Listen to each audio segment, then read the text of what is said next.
बिस्मिल्लाहिर्रहमानिर्रहीम। अस्सलाम वालेकुम नाज़रीन, उम्मीद है आप सब खैरियत से होंगे और मैं हूं आपकी मेज़बान महविश मुमताज़ बेग। नाज़रीन, आज के प्रोग्राम में हम एक निहायत ही अहम जो कि अहमियत का हामिल मौजू है और साथ ही मुस्तक़बिल साज मौजू के ऊपर बात करने जा रहे हैं। मेरे साथ जो प्रोग्राम में मेहमान ख़ुसूसी तशरीफ़ फरमा होते हैं, आप सब जानते हैं, ईरानी कल्चरल काउंसलर मजीद मशकी साहब मेरे साथ महफ़िल गुफ्तगू होते हैं इस प्रोग्राम में। इस सीरीज़ में नाज़रीन, आज जो हमारे पास टॉपिक है जिसके ऊपर हमने बात करनी है और एक अवेयरनेस जो देनी है, वो है एजुकेशनल एंड स्टडी टूरिज्म। जी हाँ नाज़रीन, जब हम तालीम का जिक्र करते हैं, तालीम की अहमियत अफादियत बहुत ज़्यादा है और इसको चंद जुमलों में या फ़िक्रों में इसकी अहमियत को बयान नहीं किया जा सकता। लेकिन नाज़रीन, आजकल दुनिया बड़ी एडवांस्ड हो गई है। आलमी तनाजुर में तालीम को और तालीमी सयाहत को देखने की ज़रूरत है। सयाहत सिर्फ मुख्तलिफ मकामात की तफरीह करना या एडवेंचरर जो चीज़ें हैं उसको शामिल करना नहीं है, बल्कि अब तो जो तालीमी निज़ाम है वो भी सयाहत में एक बड़ा अहम किरदार अदा करता है। नाज़रीन, दुनिया में हम क्या देखते हैं कि मुख्तलिफ ममालिक तालीम को सिर्फ एक समाजी शोबा नहीं बल्कि इसको दीनी और दुनियावी एक मौजू भी समझते हैं, साथ ही इसको एक मईशत की तरक्की और अगर हम बात करें जो बाहमी ताल्लुकात हैं सिफारतकारी के हवाले से, इसमें भी एक अहम किरदार अदा करता हुआ नजर भी आ रहा है और इसके ऊपर काम भी कर रहे हैं। अब कुछ एदाद शुमार हैं कि आलमी तौर पर ये जो हम तालीम का जिक्र करते हैं या सियाहती जो तालीमी फैक्टर है, इसमें 60 लाख से तुलबा हर साल दूसरे ममालिक में आला तालीम के हसूल के गर्ज से दूसरे ममालिक का रुख करते हैं, जिसकी वजह से आलमी दुनिया को 400 अरब डॉलर का जो उससे जायद बल्कि रकम जो है वो इससे हासिल की जा सकती है, मईशत में इजाफा किया जाता है। और पाकिस्तान भी इस मैदान में किसी से पीछे नहीं है। पाकिस्तान में भी इस वक्त 200 से जायद जो जामियात हैं और हज़ारों की तादाद में गैर मुल्की तुलबा पाकिस्तान में तालीम के हसूल के लिए और एजुकेशनल या टूरिज़म स्टडी टूरिज़म का जिक्र करते हैं, उसकी फ़रोग़ के लिए भी यहाँ पर मौजूद है। आज हम बात करेंगे कि पाकिस्तान का जो दोस्त और हमसाया मुल्क है ईरान चूँकि तालीमी एतबार से भी एक अहमियत का हामिल मुल्क है और तालीमी जो मैदान है उसमें भी बड़ी कामयाबियां सर कर चुके हैं, अबूर कर चुके हैं। अब पाकिस्तान और ईरान में तालीमी सेहत के फ़रोग़ के लिए दोनों हुकूमतों की जानिब से कौन से अहम इक़दामात उठाए गए हैं या फिर एजुकेशनल टूरिज़्म के हवाले से क्या कोई नई अपॉर्चुनिटीज़ हैं, स्कॉलरशिप का जिक्र करें और एक्सचेंज प्रोग्राम्स का जिक्र करें। एक सॉफ्ट पावर ये फील्ड रखता है किसी भी मुल्क की तरक्की के लिए। इसी के ऊपर नाज़रीन आज हम बात करेंगे और मेरे साथ मौजूद हैं मजीद मशकी साहब। प्रोग्राम में इनको वेलकम करेंगे और प्रोग्राम का आगाज़ करेंगे। अस्सलाम वालेकुम मशकी साहब, बहुत शुक्रिया हमें वक्त देने के लिए। आज चूंकि जिस मौजू के ऊपर हम बात कर रहे हैं निहायत ही अहमियत का हामिल है एजुकेशनल या फिर स्टडी टूरिज्म, आप क्या समझते हैं कि तालीमी सयाहत की वैसे ओवरऑल क्या अहमियत है؟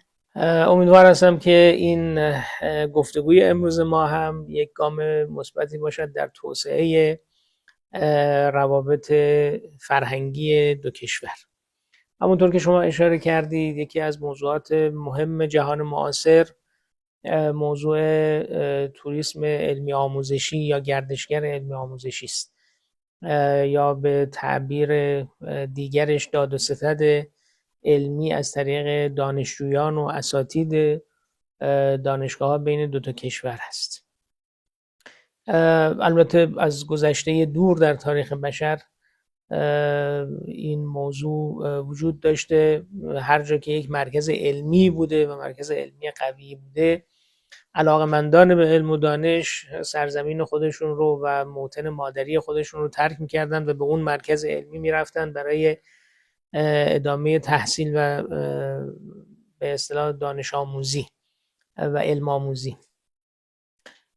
ما هم در ایران مراکز مختلفی رو داشتیم که از سراسر ایران با رنج و مشقت و سختی منطقه خودشون رو ترک می‌کردن و می‌رفتن برای علم آموزی در اون مرکز. هم در خارج از ایران فعلی ما داشتیم مراکزی رو که ایرانیان یا غیر ایرانیان مهاجرت میکردن و میرفتن برای علم آموزی. در جهان معاصر البته این با گستره به نوعی بیشتری می شود بگیم که استمرار داشته، به خاطر اینکه تسهیل روابط و رفت و آمدها شده. مراکز مختلفی الان در دنیا وجود دارن که با جمهوری اسلامی ایران داد و ستد علمی دارن، دانشجو اعزام میکنن یا دانشجویانی رو میپذیرن، اساتیدی میرن برای دوره‌های دانش افزایی یا اساتیدی از اون کشورها برای فرصت‌های مطالعاتی میان به ایران. این ارتباطات بین ایران و خیلی از کشورها الان برقرار هست و اهمیت این هم بر کسی پوشیده نیست. بالاخره بشر برای پیشرفت خودش نیازمند به علم آموزی و دانش آموزی و اندوختن دانش هست و هر جا که این دانش وجود داشته باشه انسانهایی برای کسب اون خواهند رفت و این داد و ستد علمی یک تأثیر مستقیمی در پیشرفت کشورها، در ارتقاء وضعیت اقتصادی، سیاسی، اجتماعی هر جامعه‌ای داره و اهمیتش هم کاملا واضح و مشخص است. मशकी साहब, जैसे कि ईरान और पाकिस्तान में जब हम तालीमी सियाहत का जिक्र करते हैं, आप क्या समझते हैं कि दोनों ममालिक के दरमियान में इस शोबे को मजीद ताउन देने के लिए कोई अहम किरदार अदा किया गया है अब तक؟ واقعیت مسئله این هستش که اقدامات از سوی هر دو تا کشور، هم مقامات رسمی، هم مقامات دانشگاهی، هم افراد و به اصطلاح خود شخصیت‌های علمی و آموزشی، این تلاش‌ها در گذشته صورت گرفته و همچنان هم در حال انجام هست. اما اون سطح توقعاتی که از ارتباطات علمی بین دو کشور میره متاسفانه الان فراهم نیست. یعنی جریان داد و ستد علمی آمده شده، اساتید، دانشجویان به هر دو کشور خیلی خیلی ضعیف هست. یعنی از پاکستان به ایران گرچه تعدادی دانشجو اعزام میشن یا برخی از اساتید برای برخی از دوره‌های آموزشی به ایران میرن یا از ایران به پاکستان میان، اما این تعدادش و سطحش سطحی که انتظار از روابط فرهنگی دو کشور هست متاسفانه با این همخوانی نداره. بالاخره پاکستان یک کشور بزرگه با یه جمعیت 240 میلیون تا 250 میلیون نفر، آماری که الان داده میشه، و حتما میتواند دانشجویان خیلی بیشتری رو به ایران اعزام کنه. کما اینکه ما شاهد این هستیم که بسیاری از جوانان پاکستانی در خیلی از کشورها، چه کشورهای منطقه چه کشورهای خارج از منطقه، مشغول تحصیل هستند در رشته‌های مختلف. این میتواند در جمهوری اسلامی ایران رقم بخوره. به همین ترتیب پاکستان دانشگاه‌های بسیار خوب، معتبر و قدیمی داره. سطح علمیشون سطح علمی خیلی خوب و بالایی است و آمادگی برای پذیرش دانشجویان ایرانی هم دارن. اما متاسفانه اون تعدادی که توقع هست که از ایران برای تحصیل به پاکستان بیان، این جریان هم وجود نداره. یعنی ما در هر دو سو یک سری مشکلاتی رو داریم که باعث شده است متناسب با جمعیت ها، متناسب با پتانسیل ها و توانمندی ها، متناسب با ارتباطات عمیق فرهنگی و همسایگی که با هم داشتیم و داریم، ولی این جریان علمی و پژوهشی خوب اتفاق نیفته و خوب جریان پیدا نکنه و از ظرفیت های هم دیگه در این دو سو خوب استفاده نکنیم. من به یکی دو تا از این مشکلات و موانع اشاره میکنم، گرچه اگه قرار باشه راجع به این صحبت بکنیم صحبت خیلی مفصلی میخواد که حالا از حوصله این برنامه شاید خارج باشه. در طرف ایران ما مشکلات اداری رو داریم که در حقیقت این بوروکراسی اداری و طولانی شدن فرایند پذیرش دانشجو و جذب دانشجو باعث می شود که رغبتی از سوی جوانان پاکستانی برای ادامه تحصیل در ایران نباشه یا کمتر باشه. خیلی این پروسه متاسفانه طولانی است و البته داره تلاش‌های صورت میگیره بلکه بشود این روند رو یه مقداری کاهشی کرد و کمتر کرد. و نیز این که رشته‌هایی که مورد درخواست جوانان پاکستانی هست، مثل رشته‌های فنی و مهندسی، مثل رشته‌های پزشکی، به دلیل اینکه زیرساختاش در ایران کمتر فراهمه، جذابیتی رو برای جوانان پاکستانی و دانشجویان پاکستانی نداره. به خاطر همین هستش که ما شاهد این هستیم که تعداد کمی از، یعنی به نسبت جمعیت عرض میکنم، تعداد کمی از دانشجویان به ایران میرن برای ادامه تحصیل. در طرف پاکستانی هم این اشکال وجود داره که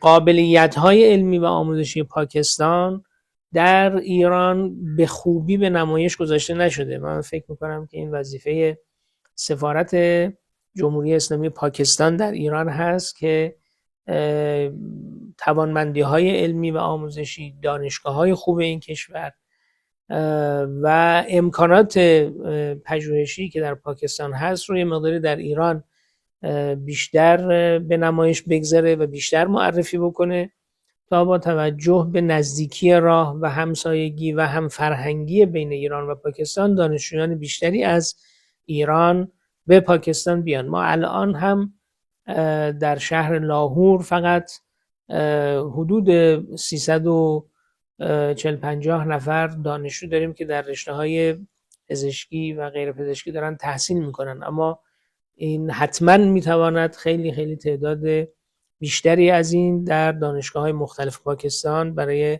تحصیل از ایران بیان. मिश्की साहब, इस वक्त चूंकि सियाहती तालीमी सियाहत का अगर जब जिक्र करते हैं तो तलबा को मज़ीद सहूलियात पहुंचाने के लिए स्कॉलरशिप प्रोग्राम्स, एक्सचेंज प्रोग्राम्स और वहाँ पर उनको मज़ीद सहूलियात देने के लिए इस तरह के भी प्रोग्राम्स इंट्रोड्यूस करवाने चाहिए. ईरान में कुछ नए प्रोग्राम्स का कोई आगाज हुआ है अभी? कोई अगर हम माज़ी करीब का जिक्र करें. بله، ما در 2 سال گذشته با اطلاع رسانی به جامعه پاکستانی مجموع خانه‌های فرهنگ و رایزنی فرهنگی توانستیم که تعدادی از جوانان پاکستانی رو برای ادامه تحصیل به ایران بفرستیم و بخش عمده اینها هم از راتبه تحصیلی یا بورسیه یا اسکولارشیپ استفاده کردند.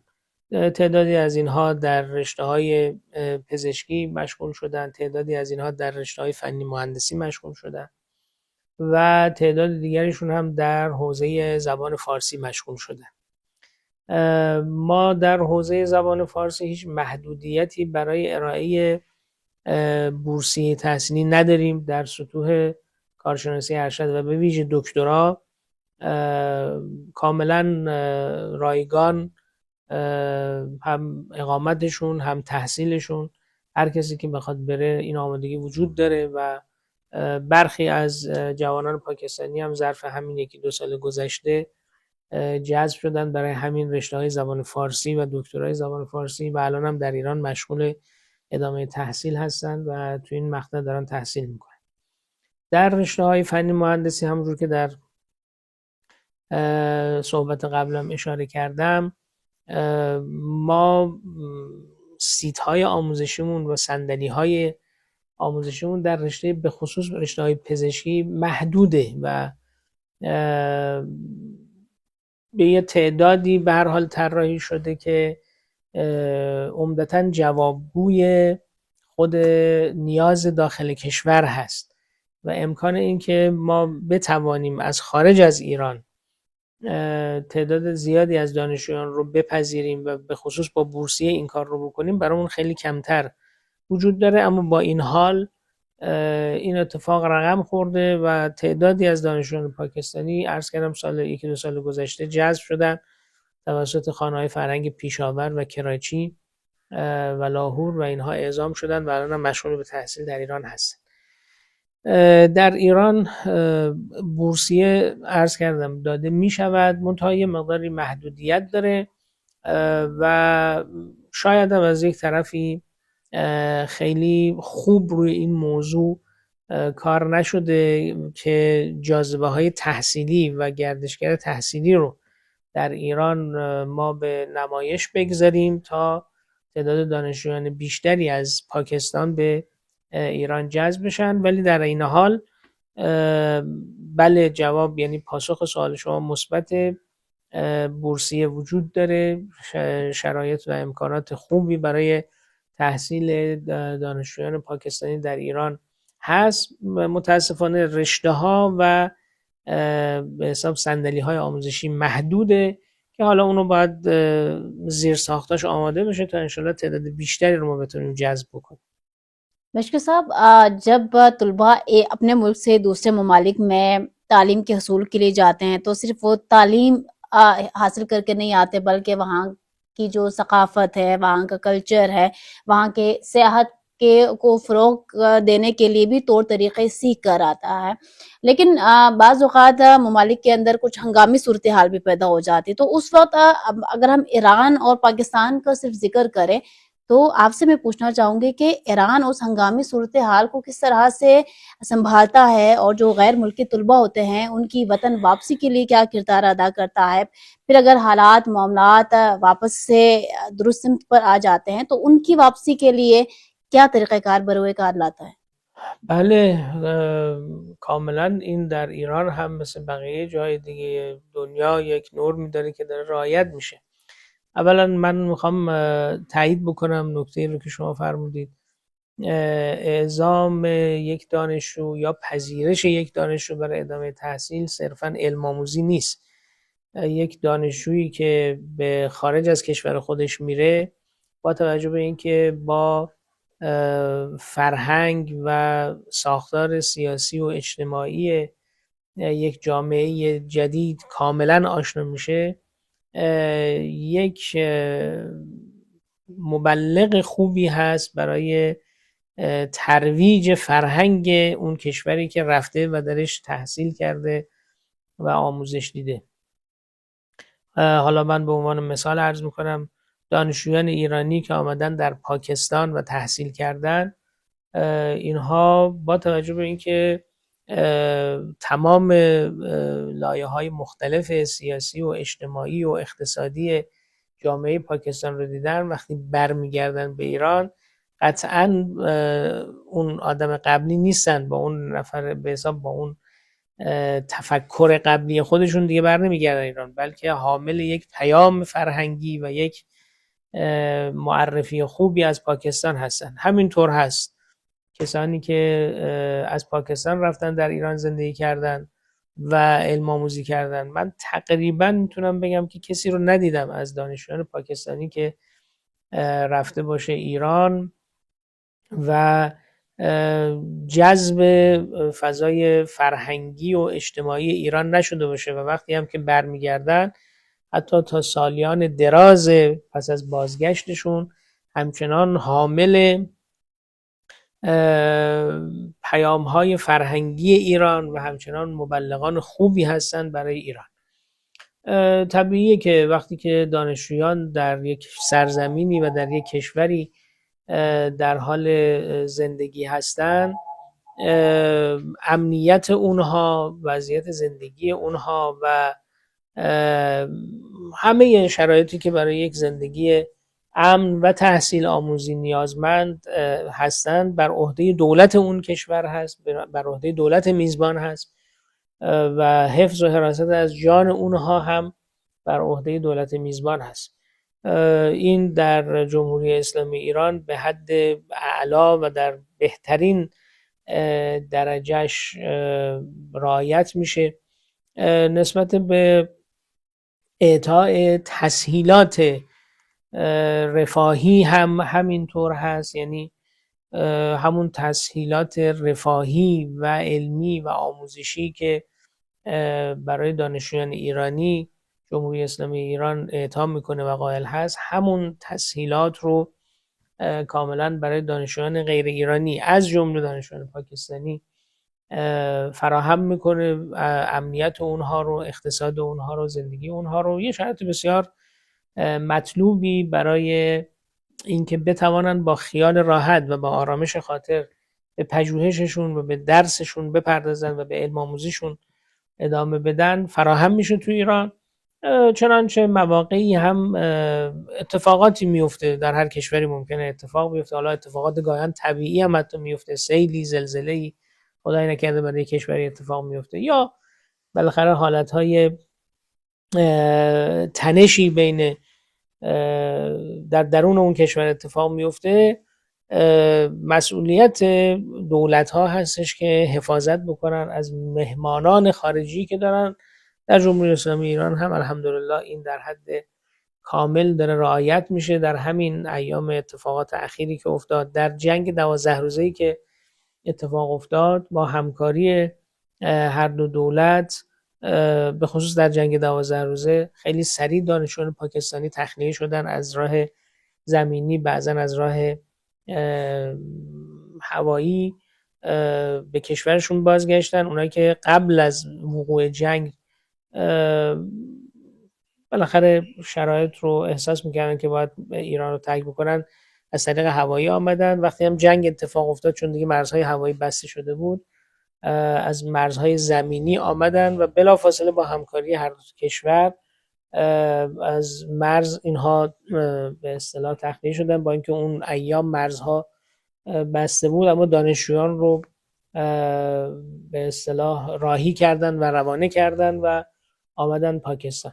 این به هر حال در تمام شهرهای ایران نسبت به حفظ و حراست و جان اینها و امنیت اینها در ایام خاص حتما دقت هست و حتما لحاظ میشه، ضمن که در ایام عادی و شرایط عادی هم اونا از همه امکاناتی که یک شهروند ایرانی برخوردار هستن. و البته توصیه میکنم که حالا با خود دانشجویان ایرانی که در اون دانشجویان پاکستانی که رفتن و در ایران تحصیل کردن مصاحبه‌ای داشته باشید تا این نکاتی رو که من گفتم رو تایید کنم. مشکل साहब, प्रोग्राम के आखिर में जो पाकिस्तानी तलबा इस वक्त ईरान में मौजूद हैं और जो ईरानी तलबा और तलबात जो इस वक्त पाकिस्तान में मौजूद हैं, उनके लिए आप मुख्तसरन क्या पैगाम देना चाहेंगे? پیغامی که برای هم دانشجویان ایرانی که در پاکستان مشغول به تحصیل هستند دارم و هم برای دانشجویان عزیز پاکستانی که در ایران مشغول به تحصیل هستند دارم اینه که در درجه اول این عزیزان حامل پیام‌های فرهنگی از کشور خودشون به کشور میزبانشون هستند. یعنی دانشجویان ایرانی خودشون مبلغان ایران زمین هستند در پاکستان، خودشون حالا به تعبیری رایزنان فرهنگی جمهوری اسلامی ایران هستند در پاکستان که دارن تحصیل میکنن و هر یک نفرشون میتوانند انتقال دهنده پیام‌های خوب زبان فارسی و فرهنگ ایرانی و اجتماع ایرانی باشن در پاکستان. به همین ترتیب بهترین مبلغان برای کشور پاکستان در ایران دانشجویان و طلاب پاکستانی هستند که در ایران دارن زندگی میکنن، دارن تحصیل میکنن. اونها میتوانند یک چهره بسیار درست و مناسب و خوبی از کشور خودشون در جامعه ایرانی به جای بگذارن، هم با رفتار خودشون، هم با بیان خودشون و با تعریف هایی که از فضای فکری، فرهنگی و اجتماعی و سیاسی پاکستان برای مردم ایران، برای دانشجویان همکلاسیشون میکنن، میتونن مبلغان خوبی باشن از کشور خودشون. این نکته اول و پیام اول که فکر میکنم خیلی مهمه. در دوره تحصیلشون این دو گروه میتوانن روابط این دو تا کشور رو در سطح زیرین اجتماع، در سطح اساتید دانشگاه، در سطح دانشگاهیان، در سطح دانشجویان این روابط رو تحکیم ببخشن، این روابط رو گسترش بدن با معرفی خوب کشور خودشون به کشور میزبانشون. نکته دومی که میخوام توصیه بکنم به دانشجویان هر دو تا کشور این هست که ما دو کشور هستیم اما یک جان و یک قالب، به حساب یک جان و یک روح هستیم. در قالب دو کشور داریم زندگی میکنیم از گذشته دور تا به امروز و حتی در آینده. قطعا و یقینا ما سرنوشتمون به هم گره خورده فضای فرهنگیمون با هم دیگه گره خورده و مانند یک روح در دو تا پیکر هستیم، داریم با هم زندگی میکنیم. تلاش علمی هر یک از اینها باعث پیشرفت همه ما خواهد شد، چه دانشجویان پاکستانی که در ایران دارن زندگی میکنن، تلاش علمی اونها گسترش فعالیت‌های علمی و پژوهشیشون و ارتقای سطح علمیشون، گرچه ممکنه در درجه اول به ارتقای علمی و آموزشی پاکستان بیانجامد، اما در حقیقت منطقه رو و جمهوری اسلامی ایران رو هم تحت تاثیر قرار خواهد داد و ما هم کشورهای اسلامی برادر هستیم و میتوانیم در این حوزه از همدیگه خیلی خوب استفاده بکنیم.